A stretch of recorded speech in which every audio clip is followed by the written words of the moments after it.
From Hollywood, it's time now for Edmund O'Brien as... Johnny Dollar. Dr. Colby calling back, Johnny. Oh, yeah, Frank. How am I? Oh, you've fallen behind. You'll need boosters for diphtheria and smallpox, typhoid, cholera. And if we can find room, why, we'll bring you up to date on your tetanus. Oh. Well, where do I get them? We'll have it all right here in the office, or I can stop by on my way home. Well, that's not what I mean, Frank. It takes a long time to get to Haiti, and those plane seats aren't very comfortable at best.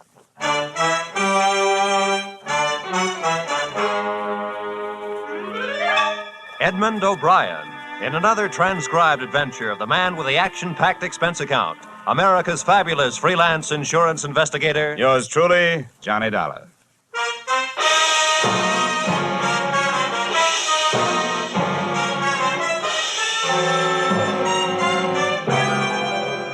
Expense account submitted by Special Investigator Johnny Dollar to Home Office, America Federated Life Insurance Company, Hartford, Connecticut. Attention, Harvard Huntington, General Manager. The following is an accounting of expenditures during my assignment in Port-au-Prince, Haiti.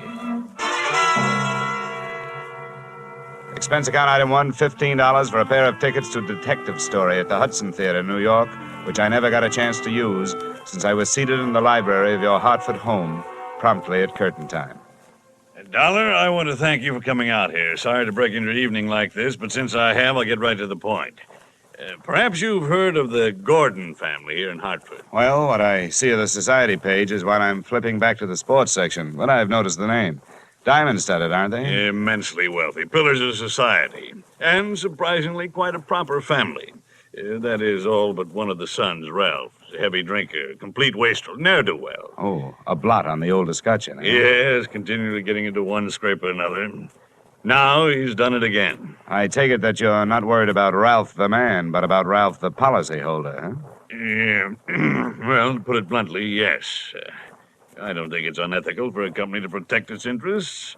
In this case, the policy is in the amount of $150,000. Quite a piece of paper. Yes. And to be quite candid, I rue the day it was issued.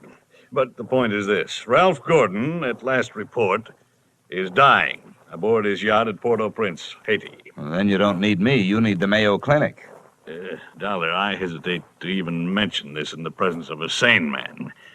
But from everything we can learn, young Gordon is not dying from any known malady. He's dying as a result... Oh, it's pure nonsense. He's supposed to be dying as the result of voodoo curse. Now, anybody with any sense... All right, wait a minute. Where'd you get your information? From his older brother, Thomas. He's a doctor. He's down there in Haiti with Ralph. Now, I want you to go down and debunk this thing, Dollar. Find out what's wrong. Why, any sane man knows there's no such voodoo. You don't believe in it, do you? No, not unless I see it working. Expense account item 2, $148.70, Hartford to Port-au-Prince via airplane. Expense account item 3, $32.50, tropical clothes. And item 4, $25 spent while I browsed the waterfront bars in Port-au-Prince, looking for somebody who knew where the Gordon yacht was moored. When I found him, he not only knew that, he knew everything. It don't matter what you want to know about this blasted island. Ask me first. My name is Cap Regan, and I've been here since before repeal. Give up my citizenship, I did, with the help of a couple of prohibition agents. And I figure on sailing out my final days right here. What do you want with the Gordon craft? I want to see the owner, Ralph Gordon. How do I get to it? I reckon you pay me to row you out to her. My dinghy's down to the foot of the pier, just a short hail from where we're at. Well, good. Come on, let's shove off. Just wait till I down my ration here. Yeah, that'll put me in ship shape. What'd you say you wanted with that schooner? You figuring on buying her? Oh, thank you for the compliment. If I bought a boat today, it'd have to be a surplus life raft. I told you I want to talk to Gordon. A friendly visit or the other kind? Uh-huh. I'm beginning to see how you know so much about this island. Well, never question, never learn. Remember that, Sonny. This way, we veer off to starboard.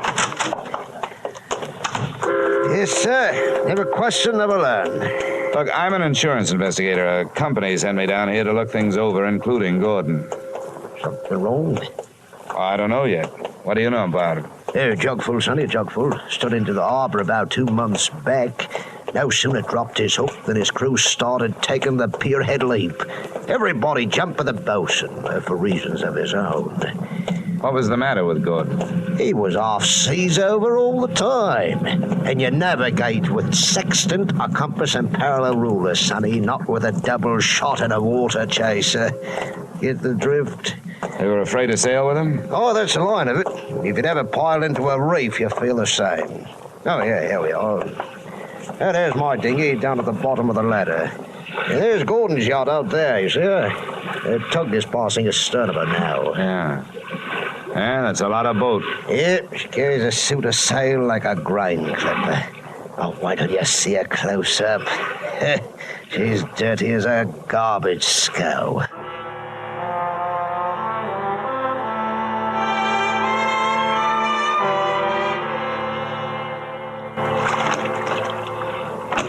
All right, give her a hail now, Sonny. We're close enough. Hey! Anybody aboard? Hey, aboard the yacht. Anyone home? Yes? What do you want? If the ship was dirty, I didn't notice. It may have had good lines, too, but it couldn't have touched what stood still at the rail, wearing clam diggers, an off-the-shoulder T-shirt, and a Caribbean tan.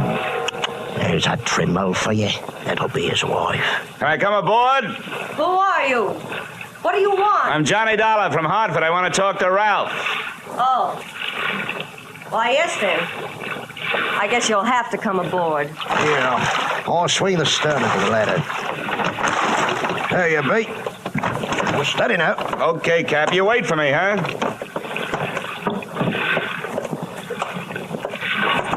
Well, how are things in Ralphie's old hometown? Cool, but not as cool as this reception. Don't let it throw you. What is this, a friendly drop-in business or just plain snooping? It's the last I met Weena, the wife they haven't heard about at home. Congratulations. Now I know why you like the way your shoulders bear. The better to keep a chip on them. If you're through being sharp, I'll let you hear what's left of my husband. Come on, through here.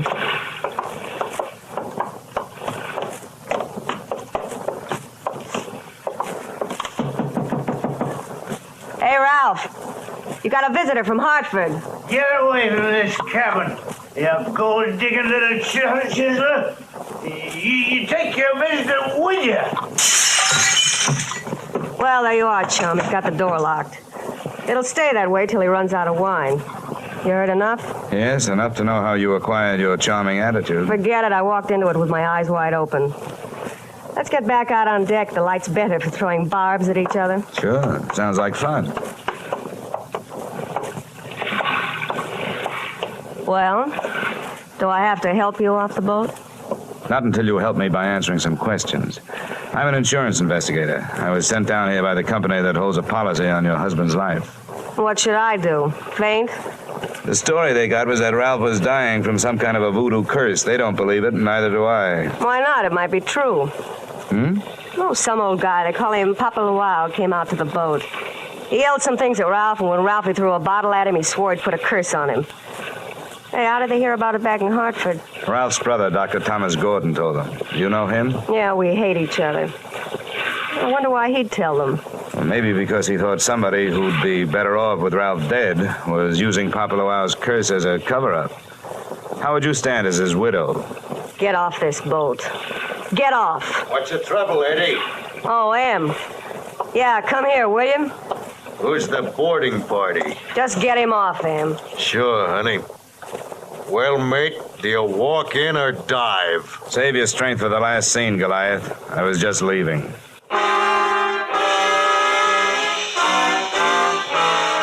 Expense account item 5, $3 paid to Cap Reagan as water taxi fare. Item 6, 80 cents, land taxi fare to Hotel Francois. And up at the Hills hangout for not only the Beston tourists, but also Brother Thomas Gordon, M.D. Please make yourself comfortable. Could I offer you something? Nothing but some brotherly advice. Certainly. I feel like a stupid fool for not being able to handle this thing myself. So now that you're here, call on me for anything. First, have you seen Ralph? I tried to, but he locked himself in his cabin. Tell me, as a medical man, how do you digest this voodoo curse story? Why, it's ridiculous. Good heavens, this is the 20th century. I do think that science doesn't know everything it would like to know. Voodoo, black magic. There are stories, supposedly true, but any victim would have to have a highly susceptible mind. And I know my brother, Mr. Dollar. His mind is susceptible only to his own whims and fancies. Then what's the matter with him? That's it, I don't know. He's drawn within himself and seems to be searching almost insanely for escape through alcohol. Hasn't anybody thought of putting him on the wagon? It's a horrible idea, but it works. I don't think this is the time for it. He's suffering mentally and needs release. Well, that leaves us only one thing to think about, and no matter how thin you cut it, it's still voodoo. I'm a man of science, Mr. Dollar. I'd make hypocrisy out of all my knowledge and training if I attacked the problem from that direction. But, please let me know what you find. Expense account item 7, $4, rental of horse and cart, in which my walking tourist guide, Cap Riggin, and I jolted out of town in search of Papa Loire. Something made me feel like I was riding my last mile in a tumbril en route to the guillotine. The moonlight was fighting a losing battle against an army of storm clouds that was sweeping in. And then to make it worse, I heard a drum. Hear that, Sonny? Yeah, sort of a tired Gene Krupa. Means we're getting close to Papa's quarters. Is he the only one around here? Yep, none of the good Ogans performs in his territory. He's too mean. Oh, great. And that ain't no galley news, it's the truth. I tell you, there's lots of black magic, so-called. It's nothing but tourist bait. But Papa, he's a genuine article. Let me tell you about one fella he loaded a curse onto. He was a native, and before he got through with him... Cap, please, you keep your mind on your driving, and I'll keep mine on pleasant memories. Well, I ain't got no more driving to think about. What's the matter? That's the path over there by that gnarled old tree. From here on, you plot your own course. This is close enough for me. Me too. Say, wait a minute. How do I know I can't put a curse on him, huh? I never tried. Smooth sailing, Sonny. The path led along the edge of a field of sugarcane, and on the other side of me was a solid wall of jungle. First, I smelled some feathers burning. Then I heard the chant. There was a door in the wall of jungle that led to a small clearing, and before the moon was smothered by another cloud, I saw a shack. Smoke curled out through an open door, and I could see the glow of a fire on the floor inside. Hey, Papa! I want to talk to you. Who is come to the house of Papua? Well, my name wouldn't mean anything to you, but what I have to say will. Can I come in? Entree. What are these words of so great importance as you wish to interrupt, Papua? All I know about voodoo is that I don't believe it. Legba. I've come to you because I haven't got any answers from anybody else. I want to know what's behind this so-called curse you put on Ralph Gordon. You not believe. You like me make you believe. Ralph Gordon, he died. Tonight, in the wind and rain. And for you, I have magic now. See my fire? You will believe the smoke. Now, believe!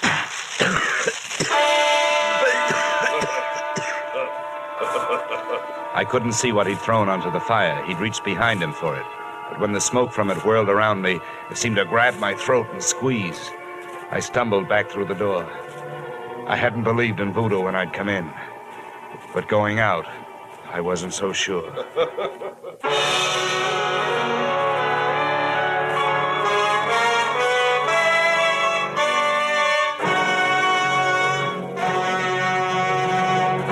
We will return to the second act of yours truly, Johnny Dollar, in just a moment.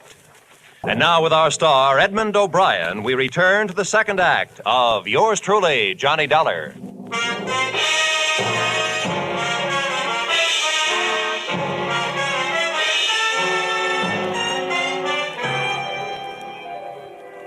My throat burned. I staggered around in the heavy jungle air, and when I could breathe again, I gulped in enough to lift the Graf Zeppelin. When I got back into the shack, he was gone. He hadn't left much of what he'd smoked me out with, but he'd left enough. A few shreds of photographic film on the dirt floor. And film made of cellulose and nitrates not only takes pictures, it puts out nitric oxide and nitrogen dioxide when it's burned. A combination that would live up to the demands of any gas chamber.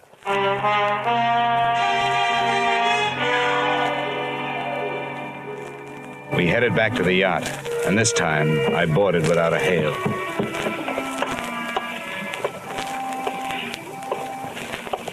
I'm telling you, Em, we can't go on with this. Well, this tops it. You having a change of heart. Well, that's what happened. I'm not so sure that makes any difference.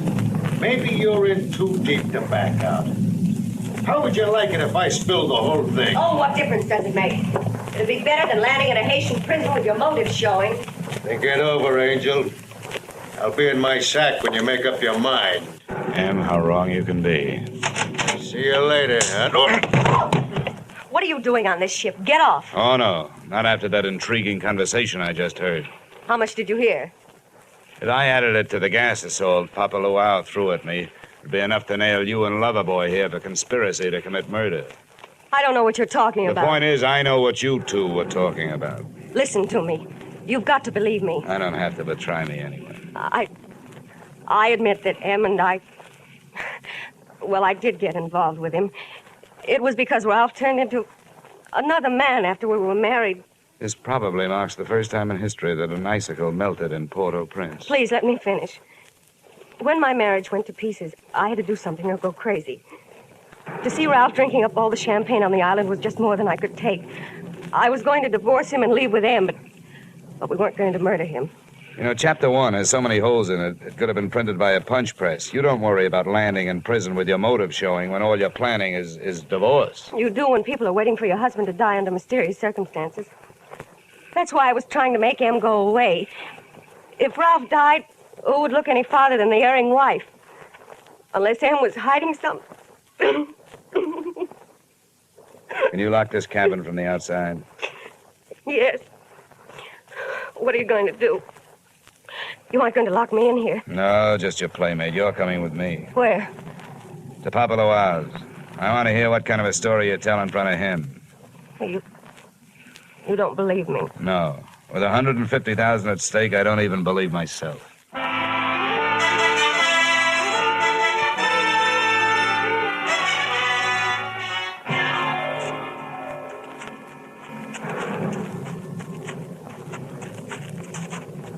Well, there's a shack. You go in first. May not be heroic, but it's the best way I can think of to catch his reaction when he sees it. Come on, go ahead. Go on in. Who is it come to Paplua's door?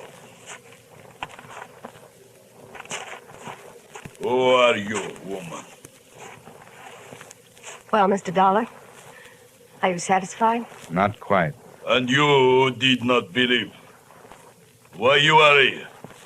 You wish again to see the power of my smoke? Let's just drop the act, Papa. I know what you threw in the fire. Was my Bokor smoke? You not yet believe?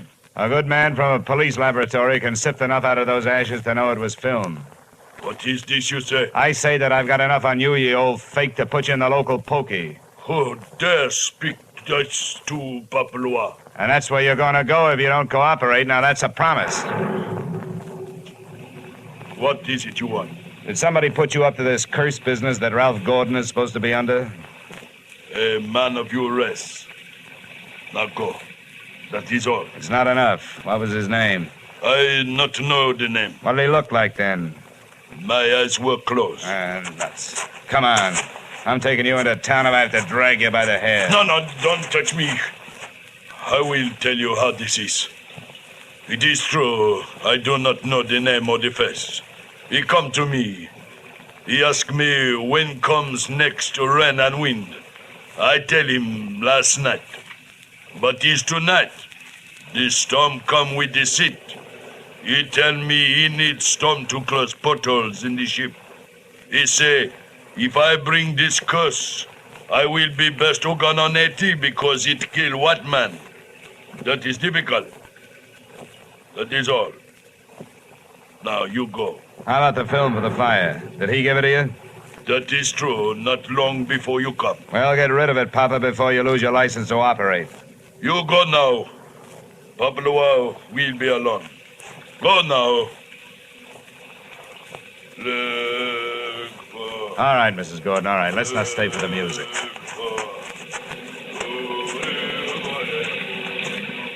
Could you make head or tail of what he said? What goes into your husband's cabin? Nothing but food and wine. Mostly wine. Who fixes his meals? I do. Our cook left us. Yeah? Where does the wine come from? You said it was champagne, didn't you? Yes. It always comes from the same place, a liquor shop in town, a case at a time. Nothing makes any sense. What are you going to do? All I can do. Try every angle. But that's not all I'm going to try in that liquor shop.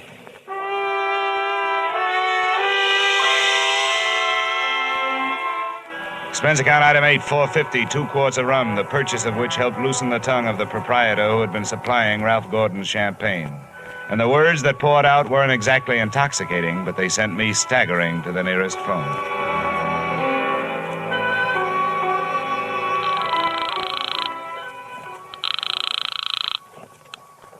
Yes, hello. Dr. Gordon, this is Dollar. Good heavens, Dollar. I've been wondering about you. What have you learned? Well, first tell me this. What would happen to a man if he was in a ship's cabin on a stormy night with all the portholes closed and there was a lot of dry ice in there with him? What? What was that? A small room, no ventilation, a lot of dry ice. A lush, maybe passed out. What would happen? Good Lord. Dry ice is solidified carbon dioxide. If enough of it evaporated into the room... The lush would not be bothered by a hangover the next morning because he wouldn't wake up, right? Exactly. The gas, although not toxic, would force the oxygen from the atmosphere, and the result would be asphyxia.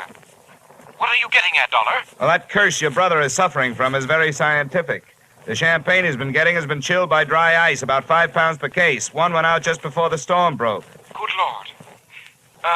It may be just coincidence, but Ralph's wife and that bosun... Yeah, I know. For a bosun, he'd make a very good chemist.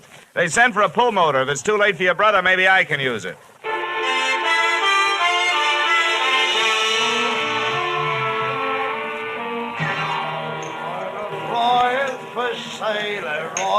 Hey, Cap, come on, will you? Ahoy, sonny.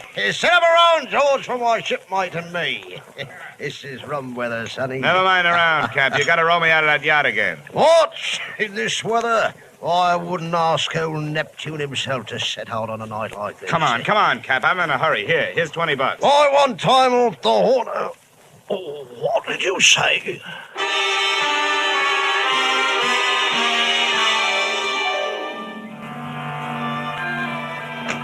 I didn't think it could rain any harder than it had been, but it did.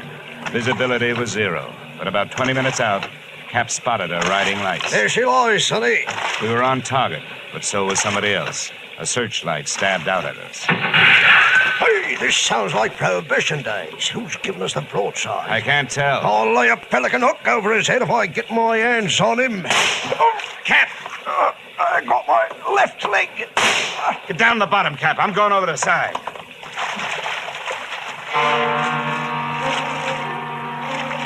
There was nothing to do but swim, so I swam. I tried to remember how many shots had been fired, and that's where I made my mistake. There was a lull in the shooting, which I took to mean that the gun was empty, so I thrashed my way to the ladder. But when I got there, the first thing I saw after I'd shaken the water out of my eyes was the muzzle of a rifle. The face looking down the barrel at me belonged to Brother Thomas Gordon, M.D. Sorry, Dollar. Killing you wasn't in my plan. But now it'll have to be done. I was waiting for a bullet to come my way, but instead the doctor did. Are you all right, Dollar? I'll thank you later for spoiling his aim. Forget it. That's me, big-hearted M. Say, get a boat hook on the doctor. He's our prize fish. Don't let him get away. I grabbed a fire axe out of its case on my way to Ralph Gordon's cabin. If it needed ventilating, I knew one quick way to do it. I didn't check for oxygen. I took a deep breath, held it, and went in. The cabin was littered with wine bottles, and in one corner, in an open case, was the dry ice that was in the process of cooling Gordon off for good. He was stretched out on his bunk. I hefted him to my shoulder and used the last of my breath getting him out of there. What's the matter with him? Come on, help me to get him stretched out. right. Come on, give me a hand, will you? Yeah. Maybe we can save a policyholder. All right. 1, 2, 3, 4. 1, 2, 3, 4. 1, 2.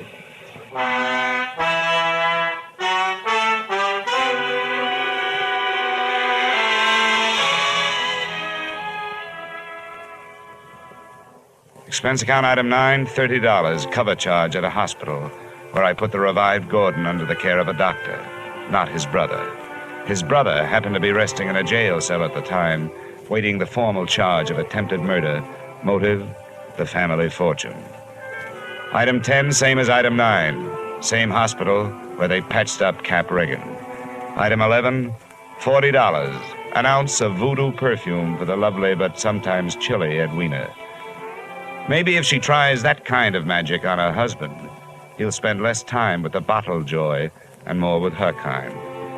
And expense account item 12, $148.70. Return trip to Hartford. Expense account total, $424.70. Yours truly, Johnny Dollar.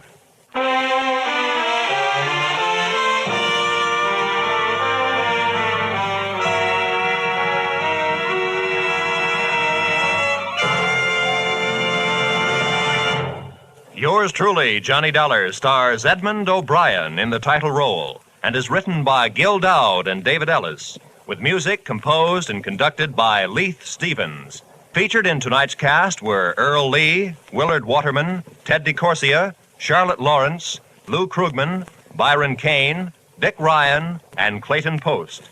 Yours truly, Johnny Dollar, is produced and directed by Jaime Del Valle. Join us next week at the same time when, from Hollywood, Edmund O'Brien returns in another transcribed adventure of Yours truly, Johnny Dollar.